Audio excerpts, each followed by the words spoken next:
Hermanos amados, soy el maestro en la palabra de Dios con el ministerio Juan Reyes. El estudio bíblico correspondiente al día de hoy corresponde a la escritura, la cual se encuentra en el libro de los Hechos, capítulo 26, del versículo 1 al versículo 3. Lleva por título Defensa de Pablo ante Agripa. Versículo 1. Entonces Agripa dijo a Pablo: ¿se te permite hablar por ti mismo? Pablo entonces, extendiendo la mano, comenzó así su defensa. Versículo 2. Me tengo por dichoso, oh rey Agripa, de que haya de defenderme hoy delante de ti, de todas las cosas de que soy acusado por los judíos. Versículo 3. Mayormente porque tú conoces todas las costumbres y cuestiones que hay entre los judíos, por lo cual te ruego que me oigas con paciencia. Aquel hombre Agripa, la escritura hace referencia que en los viajes del apóstol Pablo considerado, se encontró él con muchos reyes, con muchos doctores de la ley. Se presentó ante Félix, ante César, ante gobernadores de esta tierra, ante tribunos, incluso ante los gentiles, posterior a su conversión. Él en su momento relató su conversión, aquellos que estaban en acusación en contra de él. Por eso él también realizó grandes viajes. También él conoció Jerusalén, siendo que cuando pequeño había sido trasladado allá en su momento. Por eso este hombre también en su momento fue a Mileto, en el cual él habló grandiosamente la palabra de Dios. Estuvo por Macedonia y Grecia. Estuvo en Troas, en Efeso inclusive, donde allí fue claudicado a última hora. Y muchos hombres también como Apolos estuvieron en Antioquía y en su momento dado partieron con su viaje misionero. Ahora, este rey Agripa, la escritura dice: entonces Festo dijo: Rey Agripa, y todos los varones que están aquí juntos con nosotros, aquí tenéis a este hombre, respecto del cual toda la multitud de los judíos me ha demandado en Jerusalén y aquí, dando voces que no debe vivir más. Entonces Agripa, rey de los judíos en aquel entonces. Versículo 25 del capítulo 25 de los Hechos de los Apóstoles.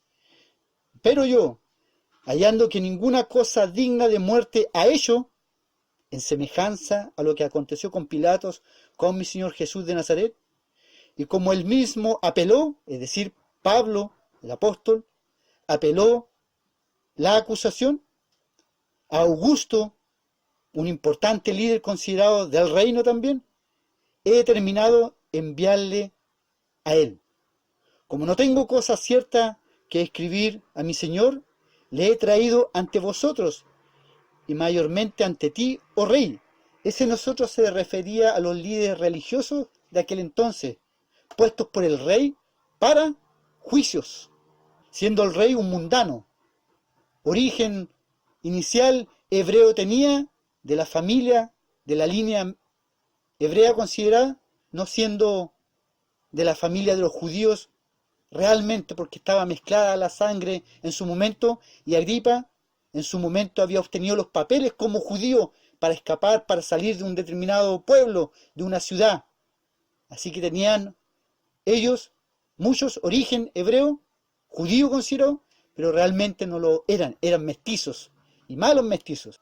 Así que Agripa era considerado un mal rey, pecador en abundancia como Salomón y otros grandes líderes en la escritura. Así que Pablo es presentado ante este rey, aquí en la escritura. Entonces Agripa, versículo 1, capítulo 26 de los Hechos de los Apóstoles, Agripa dijo a Pablo: se te permite hablar por ti mismo.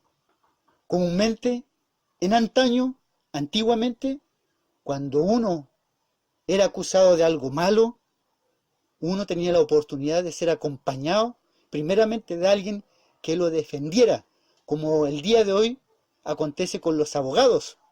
Pero a Pablo se le permitió no defenderse a través de personas, sino que solamente presentar el defensa. Ahora, ¿por qué esto? Porque cuando se interroga a un hombre que está pronto a entrar en un conflicto, en un juicio, los romanos, el Imperio Romano, por medio de la ley, había instaurado la forma de los juicios y había obligado al pueblo judío, a través de la presión a los reyes, a que cuando hubiese un problema legal o litigio, este problema legal o litigio debiese ser resuelto por gobernantes del imperio que incluyeran al pueblo romano también. Así que este Agripa, conocedor de aquella ley romana considerada, también entre sus filas, entre sus líderes de juicio, tenía a los romanos. Ahora, Pablo, pudiendo él elegir un abogado considerado, no aconteció. Los hijos de Dios, el Espíritu Santo, nos da el testimonio suficiente de que frente a acusaciones directas y de primera oída, por primera vez que se me escucha, como ejemplo, vaya solo.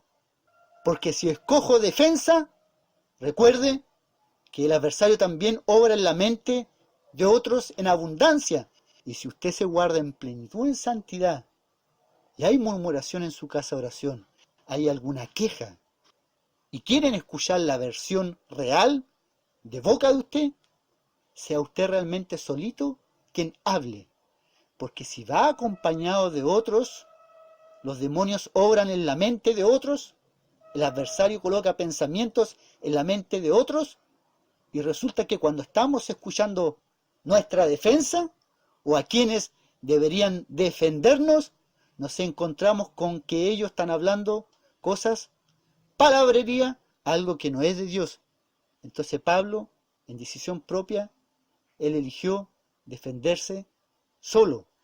Por eso aquel Agripa en aquel entonces, con la autoridad, con la venia de los romanos, y presionado por el pueblo romano, le permite hablar a Pablo. Dice la Escritura en el versículo 1, capítulo 26 de los Hechos de los Apóstoles, Pablo entonces, extendiendo la mano, comenzó así su defensa. Siempre el hombre ha tenido la interrogante de por qué Pablo extendió su mano.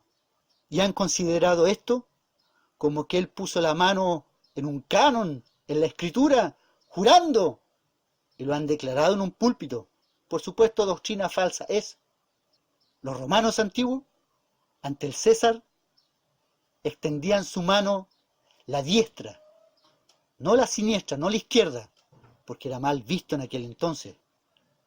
Así como en esta tierra en su momento se levantó la mano en el pueblo alemán, hace muchos años ya, hoy también, a través de la Escritura, conocemos que Pablo también levantó la mano por respeto.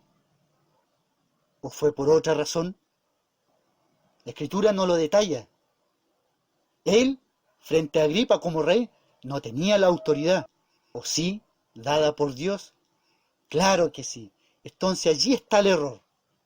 Muchos creen y han hablado que Pablo, frente a Agripa, extendió la mano, el brazo, diciendo, Ave César, o Ave Agripa. No acontece. El Espíritu Santo de Dios, en el antiguo tiempo, tanto con profetas después de Adán, como con mi Señor Jesús amado, Isaías y otros, Jeremías también, frente a situaciones complicadas, levantaban su mano, de preferencia la diestra, o brazo extendido, en alto, o también hoy la izquierda, para mostrar la autoridad de Dios frente a otros. Quedó claro, ¿cierto? Aquí el apóstol Pablo, considerado, extiende, dice la Escritura, extendiendo la mano, comenzó así su defensa. En el hebreo antiguo, y traducido también al arameo en lo posterior, la Escritura aquí en arameo dice que aquel hombre, frente a aquel rey, con el brazo extendido en alto, comenzó a hablar. Así que no es la mano solamente extendida, ¿cierto? Boca abajo, boca arriba, como para tomar algo o recibir algo, sino es el brazo extendido. Así que ha quedado claro, hermanos amados.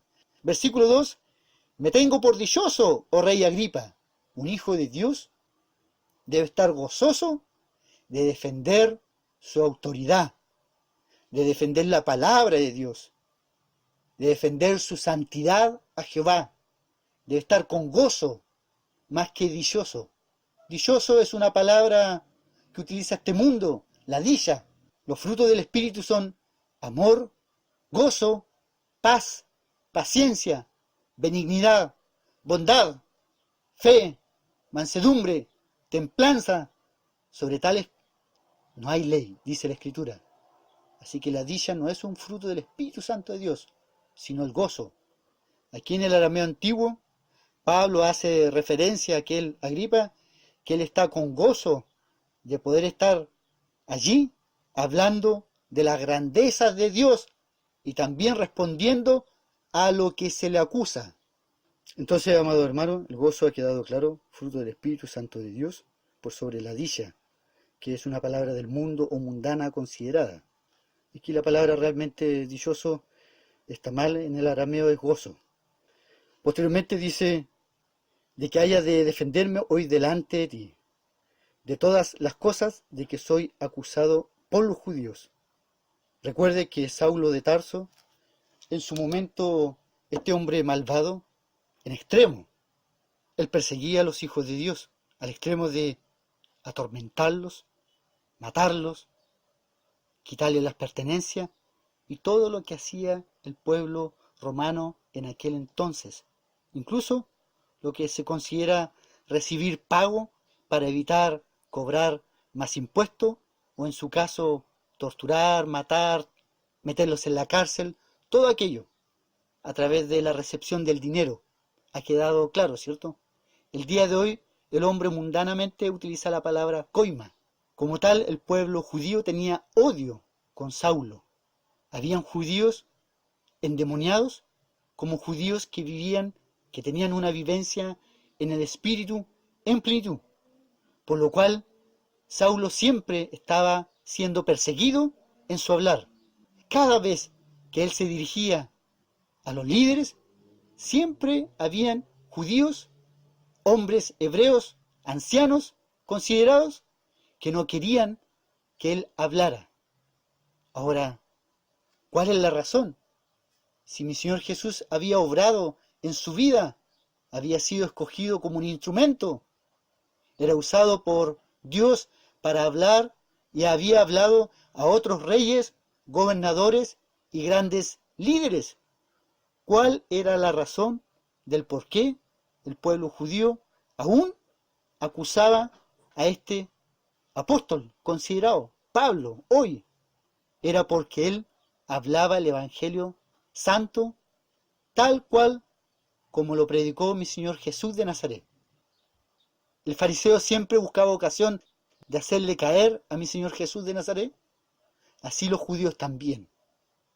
Ellos tenían el Torá, la escritura antigua, la palabra de Dios, por lo cual ellos estaban en la verdad.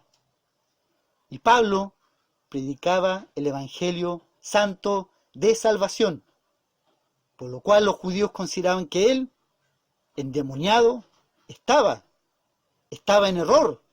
Le decían, aquel que acaba de hablar, y lo confrontaban duramente, a la vista, en frente de las personas y los líderes también. Incluso los líderes llamaban a los judíos para que fuesen defensores de ellos, ya que los líderes muchas veces no conocían la palabra de Dios como sí la conocía aquel Pilato. Era un grande y estudioso y no quería el quedar en vergüenza, por lo cual también como líder en aquel entonces no encontró culpa en mi Señor Jesús de Nazaret. El versículo 3 del capítulo 26 de los Hechos de los Apóstoles dice así: mayormente porque tú conoces todas las costumbres y cuestiones que hay entre los judíos, por lo cual te ruego que me oigas con paciencia. En el versículo 2 del capítulo 26 de los Hechos dice cosas allí. Me tengo por dichoso, oh rey Agripa, de que haya de defenderme hoy delante de ti de todas las cosas. En el arameo antiguo, ese cosas hay que reemplazarlo por acusaciones, por las cuales a continuación dice, he sido traído por los judíos. Usted tiene que recordar que era el pueblo de Dios, los judíos, acusando a aquel Pablo. Así que el versículo 3 del capítulo 26 de los Hechos de los Apóstoles, mayormente porque tú conoces todas las costumbres. Los reyes, hermanos amados, y varonas amadas, hermanas, eran muy instruidos. Los reyes tenían un conocimiento claro de las costumbres del pueblo. Eran instruidos desde pequeños, primeramente con el conocimiento de aquellos que tenían como familiares, como papá, como hermano, y también participaban, desde pequeños también, en responsabilidades en el reino. Pero muchas veces el pecado y la maldad, estos hombres, como el rey Agripa, ciegos eran. Así que este rey Agripa no era tan conocedor de las costumbres, porque si lo hubiese sido, él conocería, así como Pilatos, que aquel que tenía al frente era un hombre bueno. Hay diferencia, ¿cierto?, entre Pilato, con mi Señor Jesús de Nazaret, y Agripa, al cual le traen un hombre pecador y blasfemo considerado por los judíos. En lo posterior, hablaremos sobre el rey Agripa en otros estudios. Lo que quiere mi Señor Jesús de Nazaret hablarle a usted como hijo de Dios es que cuando sea acusado, el Espíritu Santo lo guía a usted a defenderse, lo que se conoce como sana confrontación. En el arameo está traducido al español la palabra confrontación, o mi Señor Jesús confrontó a los fariseos, no se encuentra. Recuerda cuando mi Señor Jesús hablaba en la sinagoga y hay muchos que alzaban la voz y buscaban ocasión de hacerle caer. En lo posterior, él confrontaba a los fariseos con la escritura, incluso él decía, no se hallan demonios en mí. Es decir, él se defendía. Entonces Pablo también. Por eso Dios bendice su vida en este instante y le dice, defiéndase usted solo frente a las acusaciones. El Espíritu Santo nos guía a decir siempre la verdad con claridad y no mentir. Por eso, hermanos amados, de importancia es que usted incorpore a otras personas en una acusación cuando su defensa no sea creíble, no se considere, o simplemente aquel que tiene al frente a usted no le quiere escuchar. Y usted puede incorporar a otras personas para su defensa. Aquellos que escucharon, aquellos que vieron, aquellos que escucharon de su boca lo que se habló, o en su caso, estuvieron presentes en algún problema suscitado en la casa de oración, en el trabajo o en cualquier lugar. Usted tiene que conocer que el hombre de Dios cuando camina por esta tierra, siempre el adversario se levanta, obrando en la mente de otros para que usted claudique, para que usted quede con un testimonio malo, para que usted no sea irreprensible, como dice la Escritura. Posteriormente hablaré lo que es irreprensible. ¿Ha quedado clara la Escritura? Libro de los Hechos, capítulo 26, versículos 1 al 3. Defensa de Pablo ante Agripa. Si usted quiere aprender más de la palabra de Dios, realizo estudios bíblicos constantes y los subo a YouTube, o en su caso envío el audio en archivo MP3. Tanto lo puedo enviar por correo electrónico o por otro medio. Si usted quiere contactarme en YouTube, en la página de YouTube, haga clic en la lupa en el buscador y escriba allí Maestro Juan Reyes, y allí aparecerá mi canal, el cual contiene videos, audio de las clases, de los estudios bíblicos e información sobre mí para contactarme.